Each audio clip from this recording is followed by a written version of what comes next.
Holidays-nale, adu namma GT Holidays da. GT Holidays, South India's #1 travel brand. You know you are special when you're with GT Holidays. Aadhav அர்ஜுனை விடுதலை சிறுத்தைகளிலிருந்து 6 மாதம் suspend செய்திருக்கிறார் அவங்க கட்சியோட தலைவர் திருமாவளவன். அருமையண்ணன் ஆதவ் அவர்கள் ஒரு ஜனநாயகவாதி, ஜனநாயகத்தின் மேல் நம்பிக்கை இருக்கவர். இதற்கு இல்ல இப்ப ஆதவ் ஜனநாயகவாதினா அப்ப ஆதவ் மீது நடவடிக்கை எடுத்த திருமாவளவன் சர்வாதிகாரி. பிறப்பின் அடிப்படையில ஒருத்தர் ஒரு அதிகாரத்துக்கு வர்றாருன்னா அவர் திறமை அடிப்படையில் வரக்கூடிய ஒரு வாய்ப்பை பறிக்கிறார். அந்த அம்பேத்கரின் கருத்தியலைத்தான் அருமையண்ணன் ஆதவ அர்ஜுனை அவர் பேசினாரு. இந்த ஜனநாயக குரல் திமுக மன்னராட்சியை பயப்படுத்திருக்குங்கிறது தான் என்னோட கருத்து. பயப்படுத்தி இருக்கு அப்படின்னா நடவடிக்கை எடுத்தது திமுக இல்ல, நடவடிக்கை எடுத்தது திருமாவளவன்.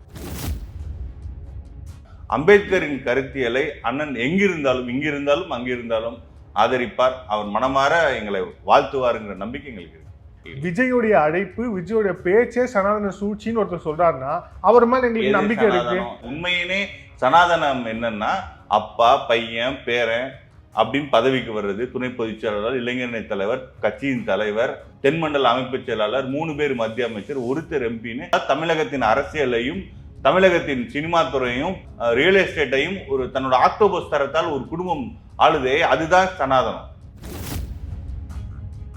சேகர்பாபு சொல்றாரு விஜய் ஒரு தற்கூரி அப்படிங்கிறார்.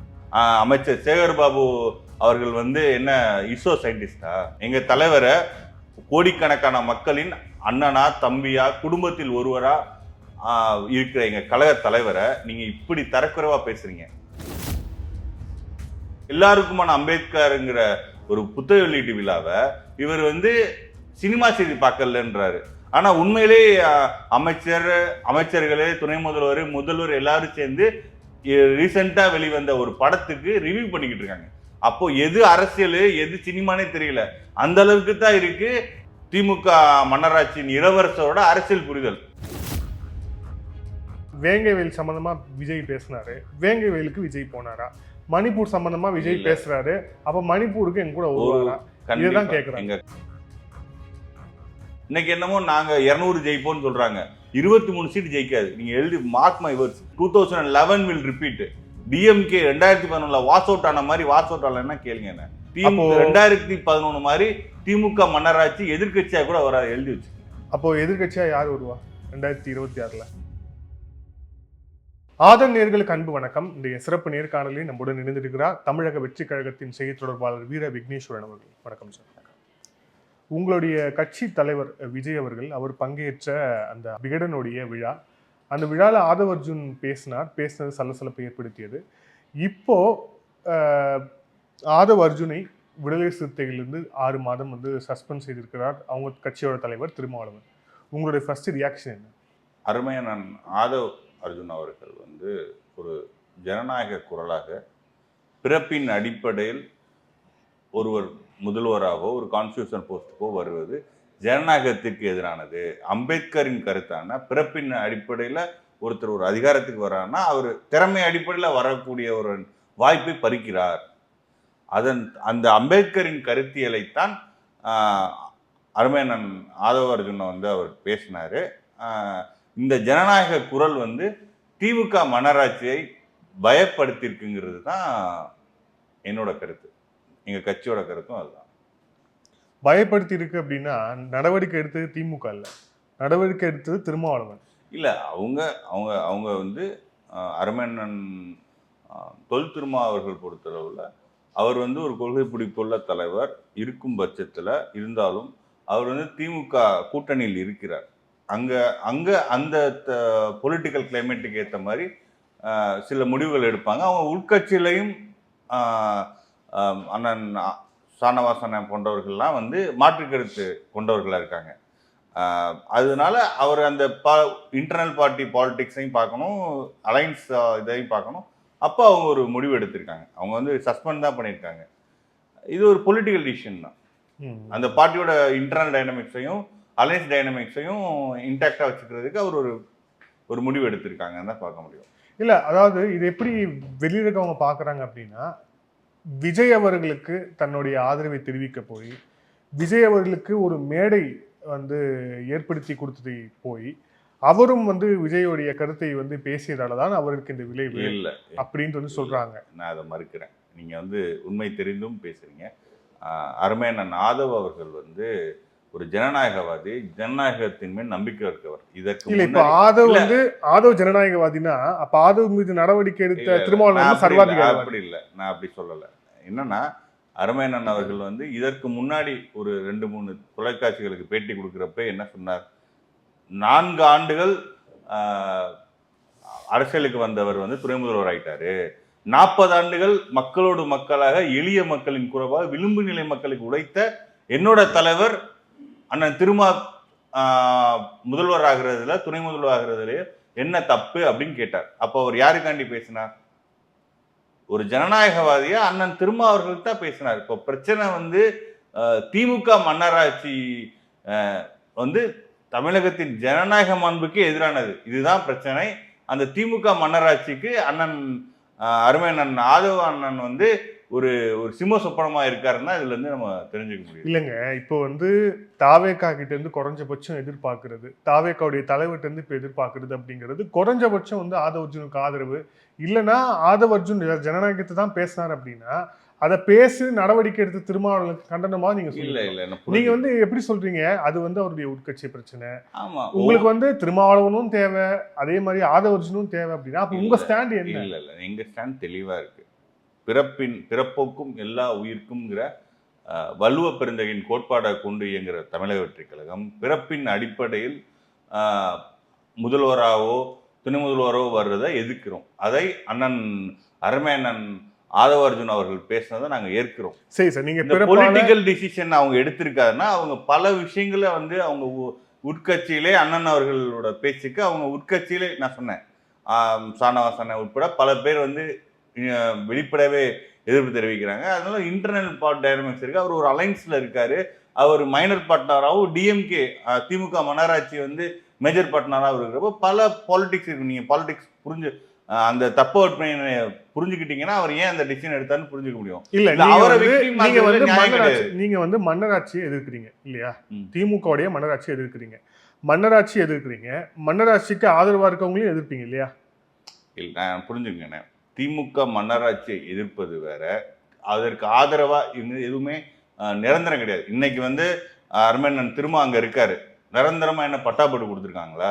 நாங்க எப்பவுமே திமுகவை தான் ஆதரிப்போம் சார். உங்க கட்சி தலைவர் விஜய் அவர்களுடைய அழைப்பை அவர் நிராகரித்து இருக்கிறார். ஒரு முறை அல்ல பல முறை நிராகரித்து இருக்கிறார். நீங்க அண்ணா அவர்கள் தொடர்ச்சியா நிராகரித்து இருக்கிறார். இல்ல அது வந்து புரட்சியாளர் அம்பேத்கருக்கான மேடை. அந்த நிகழ்ச்சி நல்லபடியாக நடக்க வாழ்த்துக்கள். நிகழ்ச்சி முன்னாடியும் சொன்னார், நிகழ்ச்சிக்கு அப்புறமும் சொன்னார்.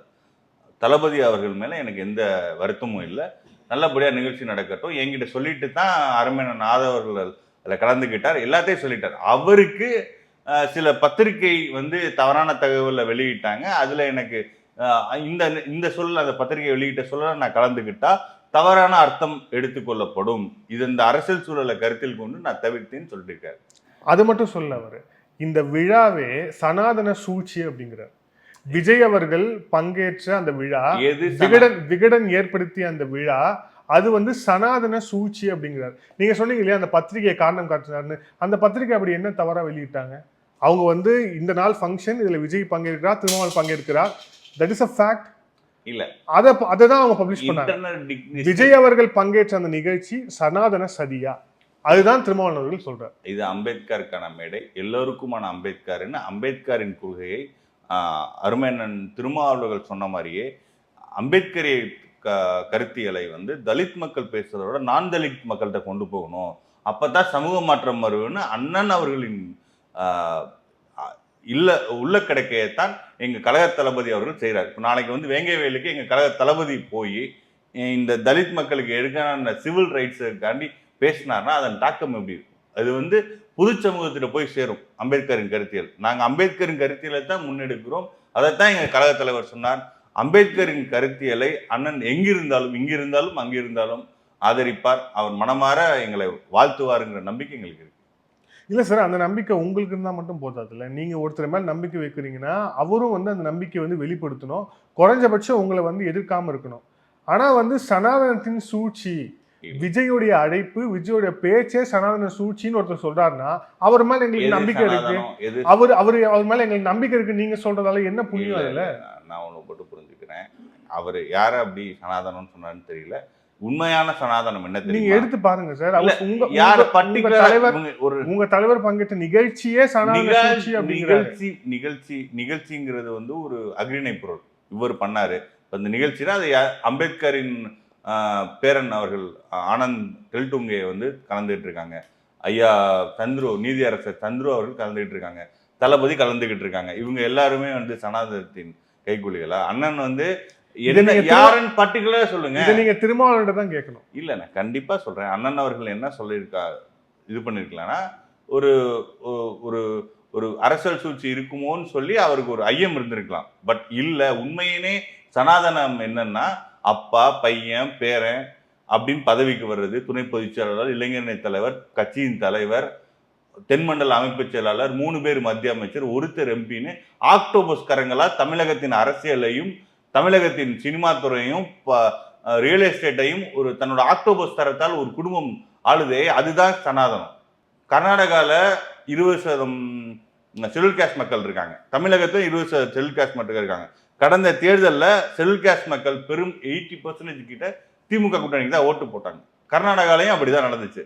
கர்நாடகாவில் ஹோம் மினிஸ்ட்ரி கொடுத்துருக்காங்க, பிடபிள்யூடி மினிஸ்ட்ரி கொடுத்துருக்காங்க, ரூரல் டெவலப்மெண்ட் மினிஸ்ட்ரி கொடுத்துருக்காங்க, ஃபுட் மினிஸ்ட்ரி கொடுத்துருக்காங்க. தமிழகத்தில் திமுக மன்னராட்சி தலித் மக்களை எம்பவர் பண்றதுக்கு, அதிகாரம் அளித்ததுக்கு எந்த முக்கியமான போர்ட்ஃபோலியோஸ் கொடுத்துருக்காங்க சொல்லுங்க? எது சனாதனம்? தலித் மக்களின் 1 கோடி அண்ணன் ஆதவ அர்ஜுனா அவர்கள் என்ன சொன்னார்? அவர் என்ன தப்பா கேட்டார்? 1,40,00,000 மக்கள் இருக்கிற தலித் மக்களுக்கு அவங்களோட ஓட்டு உங்களுக்கு வேணும், அருமை அண்ணன் திருமாவளவன் கூட்டணி உங்களுக்கு வேணும், அவங்க ஓட்டை உங்களுக்கு டிரான்ஸ்ஃபர் பண்ணி தரணும். ஆனா அவங்களுக்கு நீங்க ஒரு அமைச்சரவையில் இடம் கொடுக்கறது மாட்டீங்க. சரி, அமைச்சரவையில் தான் இடம் கொடுக்கல. அண்ணன் சானவாசனா வந்து எங்களை வந்து அவதூறா பேசுறாரு, எங்க தலைவரை வந்து தகாத வார்த்தையில பேசுறாரு. ஆனா அவர் போட்டோவை போட மாட்டேங்கிறாங்க. அமைச்சர் அன்பில் மகேஷ் அவர்களை மேடையில வச்சுக்கிட்டே சொல்றாரு, இதுதான் திராவிட மாடலா? என்ன காரணத்துக்காண்டி நிராகரிக்கிறாங்க? அவங்க கூட்டணி கட்சினாலயா இல்ல வேற ஏதாச்சும் காரணம் இருக்கா? இல்லை, எனக்கு என்னன்னா, நீங்க வந்து சொல்றீங்க மன்னராட்சின்னு சொல்றீங்க, திமுக மேல இவ்வளவு விமர்சனம் வைக்கிறீங்க. இதே திமுகவை, இதே திமுக கூட்டணியை தனது தோல் மீது வைத்து தாங்கக்கூடிய திருமாவளவனுக்கு மட்டும் உங்களுடைய ஆதரவு, அவரு மேல மட்டும் உங்களுக்கு நம்பிக்கை. சார், இந்த ஆட்சி இப்போ அதை வச்சு என்ன சொன்னாரு? வட மாவட்டங்கள்ல விசிகாவுடைய ஆதரவு இல்லைன்னா திமுக ஜெயிக்காதுன்னு சொன்னாரா இல்லையா? அப்போ 21 தேர்தலில் அதிகபட்சமாக திமுக வென்றது வட மாவட்டங்கள தான். அப்போ அதுக்கு யாரு காரணம்? திருமாவளவன் அவர்கள் தான். சோ அப்ப நீங்க வந்து ஆடு பகை குட்டி உறவுங்கிற மாதிரி இருக்கு நீங்க சொல்றது. யாரும் ஆடும்ல பகையுள்ள. நீங்க ஒன்று புரிஞ்சுங்க, எலக்ட்ரோ டைனமிக்ஸ்ல நத்திங் இஸ் பெர்பெச்சுவேட். யாரும் வந்து பத்திரம் போட்டு கொடுத்துட்டு கூட்டணி வைக்கல. 2019 காலகட்டங்கள்ல அப்போதைய அதிமுக கூட்டணியில மதவாத பிஜேபி இருந்துச்சு. அதுதான் திமுக மன்னராட்சிக்கு ஏதுவா போச்சு. அப்போ செக்குலர் ஃபோர்ஸஸ் எல்லாம் ஒரு சைடு அலைண்ட் ஆயிட்டாங்க. அதுதான் திமுக மன்னராட்சி 23% இருக்க திமுக மன்னராட்சி அதிகாரத்துக்கு வர்றதுக்கு காரணமே அதுதான். 2014 7 தொகுதியில் டெப்பா 3வது போன கட்சி திமுக. இன்னைக்கு என்னமோ நாங்க 200 ஜெயிப்போம்னு சொல்றாங்க. 23 சீட் ஜெயிக்காது. நீங்க எழுதி mark my words. 2011 will repeat. DMK 2011 was out ஆன மாதிரி வாஸ் அவுட் ஆகலன்னா கேளுங்க என்ன. 2011 மாதிரி திமுக மன்னராட்சி எதிர்கட்சியா கூட வராது, எழுதி வச்சுக்கோங்க. அப்போ எதிர்கட்சியா யார் வருவா 2026? அது தமிழக மக்கள் முடிவு பண்ணுவாங்க. இல்ல, நீங்க வந்து 2011 ரிப்பீட் ஆகும் அப்படின்னா அப்போ வந்து மாற்றத்துக்கான ஒரு தலைவரா இப்ப எப்படி விஜய் இருக்கிறாரோ அதே இடத்துல இருந்தவர் விஜயகாந்த். அப்ப அதே விஜயகாந்த் அவர்கள் அதிமுகவுடன் கூட்டணி வைத்தார். ஓகேவா? அப்ப நீங்க அதிமுக தமிழக மக்கள் நான் என்ன சொல்ல வரேன்னா, திமுக மன்னராட்சி வந்து 200 சீட்டுன்னு இருமார்போட பேசுறாங்களே, அக்கா கனிமொழி அக்கா பேசுறாங்களே, இந்த வார்த்தையில எனக்கு எதை திரும்ப ஞாபகப்படுத்துது? தென்மண்டலத்தின் அமைப்பு செயலாளராக இருந்த அருமை அண்ணன் அழகிரி அவர்கள் வந்து 2011 பிப்ரவரி மார்ச் மாலை முரசெல்லாம் எடுத்து பாருங்க. தினமும் சாயங்காலம் அவர் பேட்டி கொடுப்பார். என்ன கொடுப்பாருன்னா, நாங்கள் 200 சீட் ஜெயிச்சிருவோம், அதிமுக 2011 அப்புறம் இருக்காது. இதெல்லாம் பழைய வேர்ட்ஸ் எல்லாம் இப்போ வந்து ரீட்வீட் பண்ணிக்கிட்டு இருக்காங்க திமுக காரங்க. அதை தான் நானும் சொல்றேன். நானும் ஒரு விஷயத்த ரீட்வீட் பண்றேன். 2011 எலெக்ஷன் ரிசல்ட்ஸை ரீட்வீட் பண்றேன். DMK will be wiped out from the power. ரெண்டு புரட்சி தலைவர் எப்படி திமுக மன்னராட்சியை 13 ஆண்டுகள் வனவாசம் போவிட்டாரோ அதுபோல இந்த திமுக மன்னராட்சியை நிரந்தர வனவாசத்திற்கு எங்க கழக தலைவர் தளபதி அனுப்பி வைப்பார். இந்த இந்த அதிகாரம் கையில இருக்கு அப்படின்னு அடக்குமுறை ஏவுறது, அவதூறா பேசுறது, இவங்க பேசாம ஆட்களை விட்டு பேச விடுறது, இந்த இந்த அவதூறெல்லாம் புரட்சி தலைவருக்கு நீங்க பண்ணீங்க, அதுக்கு தான் வனவாசம் போனீங்க. இப்ப திருப்பி உங்க ஆளுங்களை உங்களோட கூட்டணி கட்சியில உங்களுக்கு வேண்டிய எம்எல்ஏகள்லாம் விட்டு நீங்க பேச பேச நீங்க தொடர்ந்து எறியப்படுவீர்கள் மக்களால். சேகர்பாபு சொல்றாரு விஜய் வந்து ஒரு தற்குறி அப்படிங்கிறார். ஆமா, அவர் வந்து களத்துக்கே போல, அவர் ஒரு தற்குறி அப்படிங்கிறார். ஐயா மருத்துவர் ஐயா ராமதாஸ் அவர்கள் தான் சொன்னாங்க. ஞான ஒளி, பிரகாசமான ஞான ஒளி. அவர் எங்க தலைவர் வந்து அந்த வார்த்தையை சொல்றாரு. அமைச்சர் சேகர்பாபு அவர்கள் வந்து என்ன இஸ்ரோ சயின்டிஸ்டா? நான் எங்க தலைவரை இப்படி ஒரு நாங்க அந்த வார்த்தையை பயன்படுத்த விரும்பல. மாண்புமிகு அமைச்சர் அவர்கள் வந்து இஸ்ரோ சயின்டிஸ்டா? நாங்க வந்து தவறான வார்த்தைகள் பயன்படுத்த மாட்டோம். எங்க தலைவரை கோடிக்கணக்கான மக்களின் அண்ணனா, தம்பியா, குடும்பத்தில் ஒருவரா இருக்கிற எங்க கழக தலைவரை நீங்க இப்படி தரக்குறைவா பேசுறீங்க.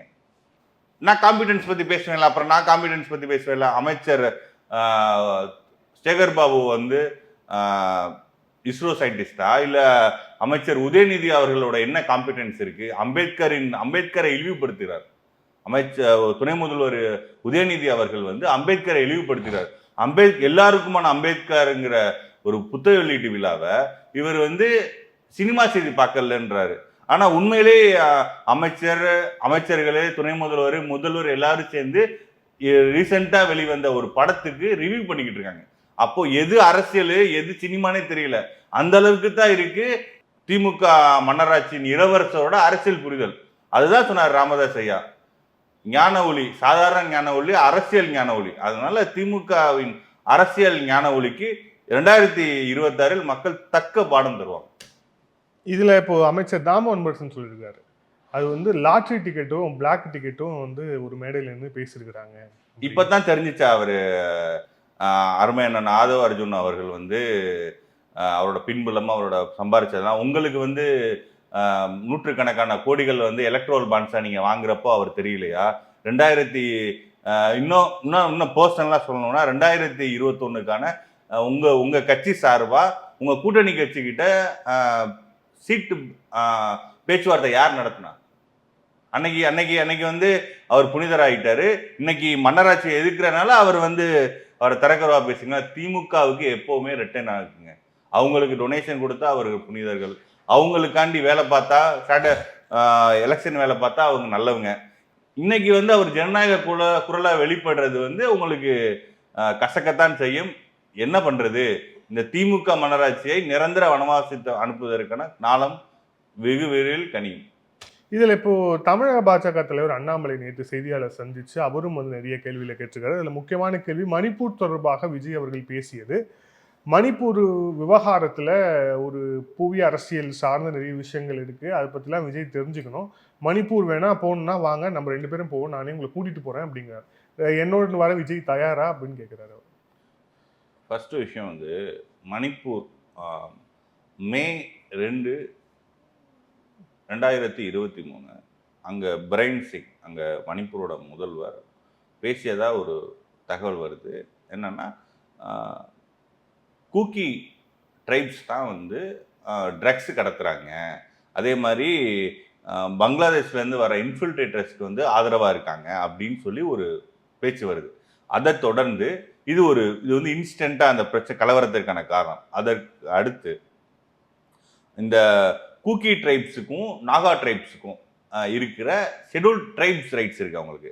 அதுபோல மைத்தி பீப்புள் இருக்காங்க, அவங்க வந்து ஜெனரல் கேட்டகரியில் வருவாங்க, அவங்களுக்கும் ஷெட்யூல்ட் ட்ரைப் ரைட்ஸ் கேட்குறாங்க. இதுதான் பிரச்சனையோட வேறு என்னன்னா, இந்த நாகா ட்ரைப்ஸுக்கும் கூக்கி ட்ரைப்ஸுக்கும் இருக்கிற ஷெட்யூல் ட்ரைப் ரைட்ஸை வந்து அவங்க கேட்குறாங்க. அவங்களுக்கு வந்து சமதளத்தில் வாழக்கூடியவங்க, அதாவது இம்பால் வேலின்னு சொல்லுவாங்க, அந்த சமதளத்தில் வாழக்கூடிய மீத்தி பீப்புள் வந்து இந்த பழங்குடியினருக்கான ரைட்ஸை கேட்கறது தான் பிரச்சனையோட வேர். இவர் மே 2 முதல்வரை வந்து வன்முறை தூண்டுற மாதிரி பேசுறாரு. பிஜேபியோட முதல்வர் வன்முறை தூண்டுற மாதிரி பேசுறாரு. மே 3 வந்து அந்த பழங்குடியின மக்கள் சார்ந்தவங்க வந்து ஒரு பேரணி நடத்துறாங்க, பழங்குடியினர் ஒற்றுமை பேரணின்னு. அந்த பேரணியில வந்து அவங்க என்ன சொல்றாங்கன்னா, பழங்குடியின மக்களின் நில உரிமை, வாழ்வாதார உரிமையை பாதுகாக்கிறதுக்கு தான் ஷெட்யூல் ட்ரைப்ஸுக்கான அஃபர்மேட்டிவ் ஆக்ஷன் இருக்கு. இதை நீங்க கொண்டு போய் மீத்தி பீப்புளுக்கு கொடுத்தீங்கன்னா எங்களோட நலன் பாதிக்கப்படும் அப்படின்னு சொல்லி ஒரு கண்டன பேரணி நடத்துறாங்க. அந்த பேரணியில வன்முறையை கட்டவிழ்த்து விட்டது வந்து அந்த ஸ்டேட் பிஜேபி அவங்களோட ஆதரவாளர்கள் தான் அந்த வன்முறையை கட்டவிழ்த்து விடுறாங்க. வன்முறை அங்கிருந்து ஆரம்பிக்குது. ஒன்று முதல்வர் கான்ஸ்டியூஷன் போஸ்ட்ல இருக்க முதல்வரே வன்முறை தூண்ட ஒரு குறிப்பிட்ட சமூகத்தை குறிப்பிட்டு நீங்க தாங்க ட்ரக்ஸ் கலத்துறீங்க, நீங்க தாங்க ஊடுருவர்களுக்கு ஆதரவு தர்றீங்கன்னு சொல்றது அந்த சமூகத்தில் இருக்க எல்லாரையும் குறிக்குதா இல்லையா? அது பண்ணலாமா? ஒரு கான்ஸ்டியூஷன் போஸ்ட்ல இருக்கவங்க பண்ற விஷயம் அது. அதே போல இந்த விஷயம் இந்த இந்த அது மாதிரி ஷெட்யூல் ட்ரைப்ஸோட ரைட்ஸை வந்து நீங்க மத்தமே உங்களுக்கு ஆதரவா இருக்காங்க. உங்களுக்கு இன்னொரு விஷயம் என்னன்னா, இவங்க வந்து இந்த ஷெட்யூல் ட்ரைப்ஸா இருக்கவங்க 90% கிறிஸ்தவர்கள், இந்த மீத்தி பீப்புள் வந்து 90% இந்துக்கள். இங்க இன முரண்பாடு, மத முரண்பாட பிஜேபி தன்னோட அரசியல் ஆதாயத்துக்காண்டி நாட்டை எரிய விட்டு வேடிக்கை பார்க்குது. இதுதான் வந்து உண்மையிலே அங்க நடக்கிற விஷயம். அங்க இதற்கு முன்னாடி அங்க வந்து பிரச்சனை இல்லையா அப்படின்னா பிரச்சனை இருந்துச்சு. ஆஸ்வா சட்டத்தால பிரச்சனை இருந்துச்சா? இருந்துச்சு. பெண்களுக்கு எதிராக நிறைய எக்ஸஸ் நடந்துச்சா? கண்டிப்பா நடந்துச்சு. ஆஸ்வா சட்டத்தை நம்ம ஆதரிக்கல, அது வந்து ஒரு ஆள் தூக்கி சட்டம் தான். பட் நீங்க ஆஸ்வா சட்டத்தை பண்ணதை நீங்க சிவில் வாராவே ஆயிடுச்சுங்க. இப்ப நீங்க ஆஸ்வா சட்டத்தை ஃபுல்லா எடுத்துட்டு உங்க ஆட்களை விட்டு ஒரு சிறுபான்மை மக்கள் மேல வன்முறையை கட்டவிழ்த்து விட்டுருங்க. 250 பேர் இறந்திருக்காங்க இன்னைக்கு வரையும். 60,000 பேர் டிஸ்பிளேஸ் ஆயிருக்காங்க. இல்ல நீங்க இதெல்லாம் யார் செஞ்சாங்க? அரசாங்கமே செஞ்சதுங்கிறீங்களா? நான் என்ன சொல்றேன்னா, இந்த மைத்தி பீப்புள் தான் இந்த அப்பர் ஹேண்ட். அவங்க வந்து கிட்டத்தட்ட ஒரு 53% இருக்காங்க நம்பர்ஸ்ல. ஒரு சண்டைன்னு வந்துருச்சுன்னு வச்சுக்கோங்க, சர்வைவல் ஆஃப் ஃபிட்டஸ்ட் தான். போர்னு ஆல்ரெடி அந்த அந்த மாநிலத்தின் முதல்வர் பரைன் சிங் வந்து அந்த மக்கள் மைத்தி பீப்புளை சேர்ந்தவர். ரெண்டாவது அந்த அந்த கலவரத்தை தூண்டும் விதமாகவே அவர் பேசுறாரு. இதுதான் பிரச்சனை காரணம். நீங்க ஒரு ரெண்டு மக்களுக்கு இடையில சண்டைனா நீங்க ஒரு கான்ஸ்டியூஷன் போஸ்ட்ல இருக்கவங்க நீங்க நியூட்ரலா இருக்கணும். நீங்க அப்போ நான் அஃபிலியேட் ஆயிடக்கூடாது. நான் எல்லாருமே எல்லாத்துக்கும் ஒரு சமூகத்தை சேர்ந்தவங்க தான் இருப்பாங்க. நான் பரைன் சிங் அந்த சமூகத்தை சேர்ந்தவனால அப்படி பண்ணிட்டாருன்னு நான் சொல்லலை. அவர் அந்த சமூகத்தை சேர்ந்தவராக இருந்தாலுமே சட்டத்தை தான் நிலைநிறுத்திருக்கணும், சட்டத்தின் குரல்ல பேசியிருக்கணும். அவர் அந்த அந்த சமூகத்தின் குரலாவோ இல்ல மதவாதத்தின் குரலாவோ பேசுறதுதான் பிரச்சனைன்னு சொல்றோம். இல்ல அது வந்து ஒரு பார்டர் ஸ்டேட்டா இருக்கு. பார்டர் ஸ்டேட் மாதிரியான விஷயங்கள்ல அடுத்த நாட்டுடைய தலையீடு எந்த அளவுக்கு இருக்கும்னு நமக்கு வந்து காஷ்மீர்ல பாக்குறோம். நாம வந்து நிறைய ஸ்டேட்ல நம்ம பார்த்துருக்கோம். ஸோ அது ஒரு பிரச்சனையா இருக்கு. ரெண்டாவது, இங்க வந்து போதைப் பொருள் சம்பந்தமான விஷயங்கள் ஏகப்பட்டது வந்து இருக்கு. கிட்டத்தட்ட 5,000 கோடி 6,000 கோடின்னு சொல்லிட்டு போதை வஸ்துக்கள் வந்து அங்கேயே உற்பத்தி செய்யற ஒரு விஷயமும் இருக்கு. ஸோ போதை மாஃபியாவுடைய ஹேண்டும் இருக்கு. அதுக்கு எதிராக அந்த அரசு வந்து நிறைய நடவடிக்கை எடுத்தது அப்படின்னு அண்ணாமலை சொல்றாங்க. நான் என்ன சொல்றேன்னா, அங்க வந்து ட்ரக் ட்ரையாங்கிள் இருக்கான்னு கேட்டிங்கன்னா இருக்கு. அங்கே ட்ரக் மூவ்மெண்ட்டை கட்டுப்படுத்தணுமா, உள்நாட்டு பாதுகாப்பை உறுதிப்படுத்தணுமா, இன்ஃபில்ட்ரேஷன்லாம் யாரும் ஆதரிக்கல. ஆனால் அந்த முதல்வர் என்ன பண்ணியிருக்காருன்னா, ஒரு குறிப்பிட்ட சமூகம், அது ஆல்ரெடி மதச்சிறுபான்மை ப்ளஸ் இனச்சிறுபான்மை, இதில் 2 முரண்பாடு இருக்கு. இந்த 2 முரண்பாடும் கொண்ட சமூகத்தை பாயிண்ட் பண்ணி நீங்கள் தான் ட்ரக்ஸ் கலட்டுறது, வேற யாருமே ட்ரக்ஸ் கலட்ட இல்லையா? நீங்கள் வந்து அந்த எஃப்ஐஆர் எல்லாம் எடுங்க, இந்த கூக்கி சமூகத்தை சேர்ந்தவங்க தவிர வேற யாருமே ட்ரக்ஸ் கடத்தலை, இந்த யாருமே இன்ஃபில்ட்ரேஷனுக்கு காரணமாக இல்லைன்னு நீங்கள் ஆதாரபூர்வமாக நிரூபிங்க. ஒரு குற்றம் நடக்குதுன்னா அதுல பல சமூகம், இப்ப நீங்க நம்ம புலல் ஜெயில போய் பாருங்க, எல்லா சமூகமும் தான் இருப்பாங்க. அந்த மாதிரி அவர் முதல்வர் அவர்களே ஒரு சமூகத்திற்கு எதிராக வன்முறை தோன்ற மாதிரி பேசுனதுதான் இதுக்கான டிகர் பாயிண்ட். இவர் மே 2 பேசுறாரு, மே 3 கலவரம் வருது. அதுக்கப்புறம் நவம்பர் மாசம் இவங்க திருப்பி இல்ல சார், கலவரம் வர்றதுக்கு முக்கியமான காரணம் நீதிமன்றத்துல சம்பந்தமான ஒரு வழக்கு போது நீதிபதி ஒரு அப்சர்வேஷன் சொல்றாரு, மெய்த்திக்கும் வந்து ரிசர்வேஷன் நீங்க வந்து கன்சிடர் பண்ணலாம்னு சொல்றாரு. அதுக்கப்புறம் தான் கலவரம். ஆனா முதலமைச்சர் இப்படி சொன்னதுக்கான செய்திங்கிறது இருக்கு. நான் என்ன சொல்றேன், தாவேக்காவுடைய நிலைப்பாடு இந்த மணிப்பூர் விஷயத்துல என்ன செய்யணும்னு நினைக்கிறீங்க? எங்களோட நிலைப்பாடு தெளிவானது.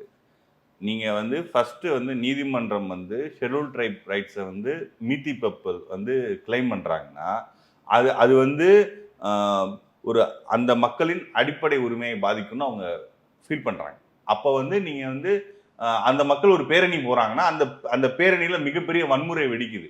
அதை மாநில அரசு அலோவ் பண்ணுது. அதுதான் பிரச்சனை. அவங்க வந்து ஷெட்யூல் ட்ரைப் ரைட்ஸ் எங்களுக்கு இருக்க ரைட்ஸை நீங்க மீத்தி பீப்புள் கொடுக்க கூடாது, எங்களோட உரிமை பாதிக்கப்படும் சொல்றாங்க. அவங்க ஒரு ஜனநாயக நாட்டில் ஒரு பேரணி போறாங்க. இதுல வந்து குக்கி மட்டும் கிடையாது, நாகாஸும் இருக்காங்க. அங்க இருக்கிற எல்லா ஷெட்யூல் ட்ரைப்ஸும் சேர்ந்து 40% இருக்க ஷெட்யூல் ட்ரைப்ஸும் சேர்ந்து ஒரு பேரணி போறாங்க. அதுலதான் வன்முறை வெடிக்குது. நீங்க சொன்னீங்களே மே 3, 2023 அதுல பேரணியில தான் வன்முறை வெடிக்குது. அதுதான் டிகர் பாயிண்ட். நீங்க முதல்வர் ஒரு முதல் நாள் பேசுறாரு, அடுத்த நாள் பேரணியில வன்முறை வெடிக்குது. அப்புறம் அது எப்படி பார்க்கப்படும்? நீங்க யாரு? நீங்க அரசு, நீங்க வந்து மீத்தி மக்களுக்கும் நாகா மக்களுக்கும் குக்கி மக்களுக்கும் சண்டை பிரச்சனைனா அந்த அரசு நியூட்ரல் அல்லங்கிறது தான் பிரச்சனை. இப்போ முதல்வர், உங்களோட பிஜேபியோட முதல்வர், நீங்க வந்து வெளிப்படையா ஒரு சார்பு எடுத்து பேசும்போது நீங்க குற்றவாளிங்கிறது தான் மக்களின் பார்வையா இருக்கும். சரி, இப்ப மணிப்பூர் விஜய் போவாரா? அதுதான் அண்ணாமலை கேட்கிறார். நான் என்ன சொல்றேன்னா அதற்கு எங்க தலைவர் பதில் சொல்லுவார். இது வந்து போவாங்க மாட்டாங்க. ஏன்னா இப்போ பாஜகவும் திமுகவும் 2 விஷயம் கேட்குறாங்க. என்னன்னா, வேங்கைவேல் சம்பந்தமா விஜய் பேசினாரு, வேங்கைவேலுக்கு விஜய் போனாரா? மணிப்பூர் சம்பந்தமா விஜய் பேசுறாரு, அப்ப மணிப்பூருக்கு எங்க கூட வருவாரா? இதுதான் கேட்குறாங்க. எங்க கழக தலைவர் வந்து அம்பேத்கரின் மேடையிலே வேங்கைவேல் அவர்களுக்கு அப்ராப்ரேட் டைம்ல எங்க கழக தலைவர் பேசுவார். அண்ணன் திருமா அவர்களே சொல்லியிருக்கார், அம்பேத்கரின் கருத்தியலை தலித் மக்கள் பேசுறதை விட நான் தலித் மக்கள் பேசணும், அப்பதான் சமூக மாற்றம் வரும். ஒரு சிவில் ரைட்ஸுங்க. குடிக்கிற தண்ணியில கொண்டு போய் சீவேஜ் மனித கழிவை கலக்கிறதெல்லாம் வந்து ஒரு எப்படி புரிஞ்சுக்கிறேன்னு தெரியல. இதுவும் எங்க தென் மாவட்டத்தில் நடந்தது மிகப்பெரிய வருத்தம் அளிக்குது.